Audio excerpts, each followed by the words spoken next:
연구라는 거는 미래의 그 먹거리를 만들어내는 건데요. 이 미래 먹거리가 연구에서 끝나면 의미가 없지 않습니까? 이게 상용화가 돼가지고 실질적으로 일자리도 창출되고 많은 사람들한테 혜택을 가야 되는데 이 지금 대기업이 이걸 하기에는 고정비도 너무 많이 들고 의사결정 구조는 너무 느린 거예요. 그런데 대기업은 뭘 가지고 있는가 하면 조직과 마케팅을 가지고 있어요. 본인들이 M&A를 해가지고 신사업을 만들면 결국은 분업화 구조가 되는 거죠. 분업화 구조를 하면서 결국 효율이 높아지는 거니까. 그래서 미국 경우에는 보시면 그 미국 전체 기업의 시가총액의 57%가 벤처로 시작한 기업이에요. 그럼 이미 메인스트림이 된 거죠. 전 세계에 한 2만 개 정도의 벤처 기업이 매년 생기고 있는데요. 그러다 보니까 과거에는 대기업이 미래 사업을 지정을 했어요. 연구를 해라. 이 비싼 프로세스잖아요. 연구 프로세스가 비싼 프로세스고 그 중에서 사업화하는 거는 대기업 회장이 지명을 해서 한 건데 그게 안 되는 거죠. 대중화가 되버려가지고. 그래서 이 4차 산업혁명의 속도라는 게 왜 나오느냐. 어마어마한 벤처 기업들이 먹고 살기 위해서, 생존하기 위해서, 성공하기 위해서 어마어마한 노력을 한다는 거죠. 100시간씩 뭐 밤샘을 해서. 그런 것들에 의해 가지고 이런 이제 속도들을 만들어내는 거죠. 그러면 20, 30대한테 우리가 뭘 해줘야 되느냐. 플레이그라운드를 줘요. 지금 저희들이 가지고 있었던 이제 과거에 20, 30대 가지고 있었던 플레이그라운드 말고 전 세계를 나갈 수 있는 그런 큰 플레이그라운드. 네. 너희들 돈 없지? 우리 돈 가지고 있어. 투자해주고. 너희들 해외 네트워크 없지? 우리가 네트워크 만들어주고. 그리고 가서 학습을 해봐. 네. 그리고 새로운 사업을 너희들이 만들어봐. 라고 하는 그 플레이그라운드를 만들어주는 게 그 새로운 이런 사업들을 만들어내는 그런 부분이 아닐까 이렇게 생각이 들고요. 그래서 이제 과학기술 인력의 30%가 미국은 창업을 합니다. 그러면 M&A를 통해 가지고 그 중에 15% 반을 대기업이 기술 인력으로 받는 그런 미국은 이제 인력 구조가 되어 있고요. 그래서 이제 이게 어떤 시사점이 있는가 하면 과거에는 대기업이 다 중앙연구소를 만들었어요. 이 중앙연구소가 미래기술 전략을 만들어서 신사업을 했는데 지금 미국의 중앙연구소에 있는 대기업은 하나도 없습니다. 중앙연구소에서 신사업을 만들면 10년 걸려요. 근데 벤처 투자를 해가지고 이 벤처 투자하는 데가 미래기술 전략을 만들고 신사업을 하는 걸로 다 하겠습니다. 이러면 5년이 걸려요. 근데 연구소는 다 비용인데 벤처는 투자를 하면 리턴이 들어요. 선순환 구도를 가지고 만드는 거예요. 이 포항공대는 비용이에요. 근데 포스코는 영리해요. 이걸 어떻게 연결을 할 건가? 이 인터페이스가 굉장히 중요하거든요, 실질적으로. 여기도 똑같죠. 특구도 비영리입니다. 근데 영리 활동을 해야 돼요.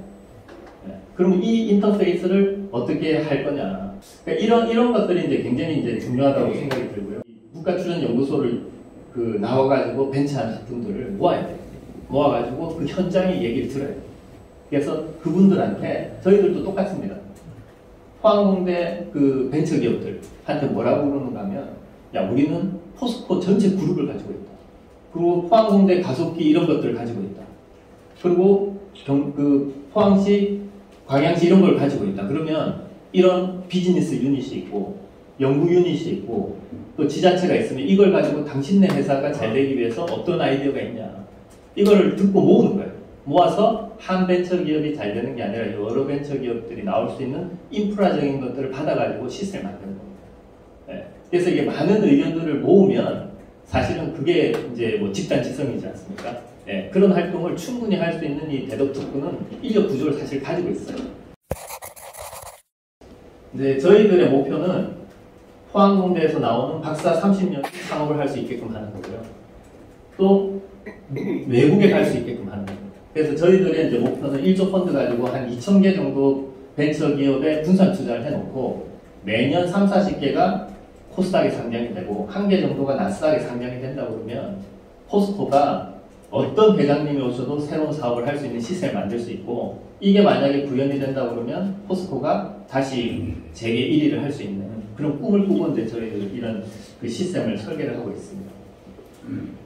그래서 저희들은 이제 그 펀드 그룹이라고 해서 이제 1조 중에 8천억을 만드는 이제 쓰는 조직이 있고요. 밸리 그룹이라고 해서 포항에 이제 벤처밸리를 만드는 그룹이 있는데 그리고 저희들 부서가 이제 35명이 하는 거는 외부하고 포스코를 연결시키는 것만 저희들이 합니다. 왜냐면 그거는 대신 다른 사람 해줄 수가 없지 않습니까? 그래서 이제 저희들이 포항공대 교수님들 중에 창업 기술을 가지고 있는 사람들을 다 받아가지고 포스코 그룹 전사에서 이런 기술 가지고 CEO하고 싶은 사람을 모아가지고 그 사대벤처를 이제 포스텍의 이제 기술과 포스코의 CEO를 통해 가지고 이제 이 창업을 하는 기획 창업을 이제 올해부터 이제 2개씩 이제 만들어 보려고 생각을 하고요. 뭐 저는 이것도 굉장히 중요하다고 생각을 하는데 결국은 산학협력이 잘 안 되고 이렇게 하는 이유가 포스코에서도 보면 도대체 포항공대에서 무슨 연구하는지 모르겠다 이런 거예요. 그럼 이제 교수님들이 하는 모든 연구를 고등학교 1학년 정도가 알아들을 수 있는 이제 신문기사 형태를 다 만드는 거예요. 표준화를 시켜버려요. 그럼 이제 교수님 1인당 한 100개 정도가 나올 것 같아요. 학생 배출, 뭐 과목 가리키는 거, 뭐 과제하는 거 이러면 그걸 PDF로 해가지고 이게 플랫폼을 해서 그 포스코 그룹의 전사에 다 뿌리는 거예요. 네, 그렇게 해서 이제 그 데이터 자체가 이게 이 소통이 잘 돼야지 협력이 일어나지 않습니까? 그 이제 저희들이 이제 이 3대 육성 분야라고 해서 이제 제조업 기반, 그 다음에 바이오, IT 이렇게 이제 세 개로 나눠놨어요. 지금 시대가 우리나라가 5만 불, 6만 불로 가려고 그러면 지금 대기업 경제권만 가지고는 한계가 있지 않습니까? 그래서 이제 대기업이 새로운 사업을 하기 위해서는 기술벤처 생태계라는 게 생겨야 되고요. 지금 그 새로운 박사 받는 사람들의 그 30%는 국가출연연구소나 교수 공공으로 빠지고 한 70%가 대기업에 가거든요. 그 중에 반 정도가 창업을 할 수 있는 플레이그라운드를 만들어줘가지고 이 시대를 새롭게 만드는 부분들을 해야 되는 거고요. 1950년도에는 교육 가치가 뭐였냐 하면 문명이 80%였기 때문에 초등학교를 의무교육하는 거였어요. 그리고 60년대 말 70년대 초에는 그 중화공업 한다고 해가지고 원리를 모르는 기계들이 들어오니까 그 기계를 돌려야 하니까 기계공고 만들고 전자공고 만들어서 그런 사람들을 배출하는 게 그 시대에 맞는 거였고요. 1980년대 들어오면 원리를 알아가지고 국산화하는 게 그 시대의 정신이었어요. 그래서 포항공대가 연구중심 대학을 하겠다고 하는 게 시대 정신에 맞았기 때문에 그럼 지금 이 시대의 시대 정신은 뭐냐? 어떤 교육 가치를 가지고 이 남프로핏이 프로핏을 하려고 그러면 저는 안 된다고 생각해요. 프로핏, 그 남프로핏의 이제 원래 본연의 목적이 있지 않습니까?